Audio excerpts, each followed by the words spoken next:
Tere!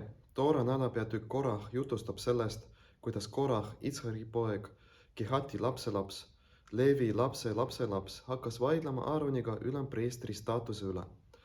Peale seda jutustatakse, kuidas kõikide Iisraeli hõimude esindajad tõid oma kepid ja jätsid need ööseks Moose telki.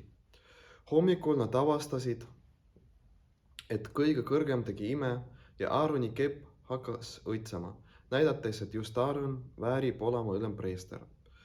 Pärast räägitakse 24 annetest, mida peaks tooma preestritele. Annete mõte seisneb selles, et igast asjast, mis inimesel on, peaks eraldama annet preestrile. Kuna preestrite peamiseks ülesandeks oli Jumala teenimine Jeruusalemma templis, siis eraldades igast asjast parima osa ja toodes seda preestrile, tõi sellega inimene annet otse Jumalale. Rambam seletab, et sama mõte kehtib ka täna, vaatamata sellele, et meil ei ole Jeruusalemma templit. Kui antakse vaesele inimesele süüa, siis seda peab andma parimast ja magusamast söögist, mis inimese laual on. Kui pannakse riidesse paljast, peaks selleks kasutama parimaid riideid, mis inimesel on. Kui ehitatakse sünagoogi, siis peaks see olema ilusam kui inimese enda maja või korter. Selle kohta ütleb Toora, kogu rasv Jumalale. See tähendab, et parimaid asju, mis inimesel on, peab ta kasutama pühaduse jaoks.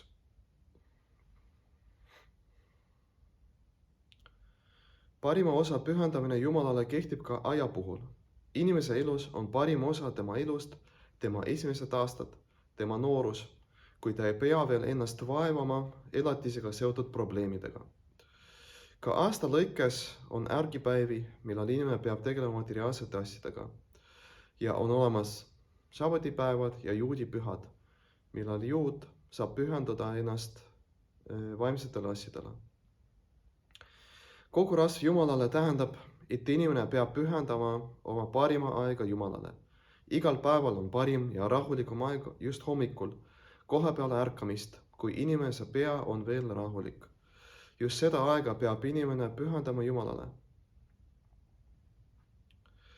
See ei puuduta ainult neid, kes õpivad jeshivates, ka need, kes käivad tööl ja peamiselt tegelevad materiaalsete asjadega, peavad teadma, et oma parima aega päeval peavad nad pühendama Jumalale, eraldades seda palvetamise ja Toora õppimise jaoks. Kõigepealt peab inimene palvetama, peale seda peab inimene õppima Toorat, nagu seadus ütleb, palvetusmajast õppimismajja. Peale seda võib inimene süüa hommikusööki ja alles siis võib ta tegeleda materiaalsete asjadega. Inimene peab teadma, et kõige tähtsam on Toora õppimine ja mitte tema äriasjad.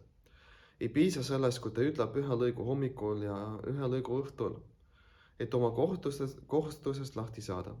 Ta peab pühendama Jumala teenimisele ja Toora õppimisele oma parima aega, pingutama selle nimel kõige rohkem ja kulutama selleks kõige rohkem jõudu. Peamiseks ettevalmistuseks selleks peaks olema taeva ikke vastuvõtmine. Tõustes üles hommikul, esimene asi, mida inimene peaks ütlema, on Mode ani lefanecha. Olen tänulik sulle, elav ja igavene kuningas, et tagastasid mulle omas armus minu hinge. Suur on sinu usaldus minu vastu. Korah võitles Aaroni ülempreestri staatuse vastu, kuna tema arvates ei pea andma kogu oma rasva preestrile, kuna kogu juudi rahvas on saanud Toorat Siinai mäel ja seega kõik juudid on pühad, mitte ainult Aaron. Vaatamata sellele, millised vaimsed tasemel juud tasub, olgu ta isegi kõige patusem inimene, on tal endiselt olemas jumalik hing ja seega sõltumata sellest, kuhu ta läheb ja millega ta tegeleb, on ta endiselt seotud Jumalaga. Seega, miks Aaron peaks olema kõrgem kui kõik teised? Korahi karistuseks oli see, et tema ja kogu tema pere ja kõik tema kaasosalised sattusid elusalt hauda. Selle karistuse omapära seisneb selles, et vastastikused asjad, elu ja haud olid ühendatud Korahi karistamiseks. Vaimsel tasemel tähendab see seda, et inimene asub hauas. Ta asub kurjuses ja ikkagi arvab, et ta on elus. Ta väidab, et kõik on pühad. Igaühel on olemas vaimne hing. Kus iganes ta ei oleks, on ta koos Jumalaga. Korahil oli õigus. Igal juudil on olemas vaimne hing ja kus iganes ta ei asuks, Jumal on alati temaga. Kuid ta endiselt võib leida ennast hauas. Ja kui inimene on õppinud toorat ja käitub vastuolus sellele, mida toora ütleb, siis sellega võtab ta toorat, mis on elu, ja tõmbab seda endaga kaasa hauda.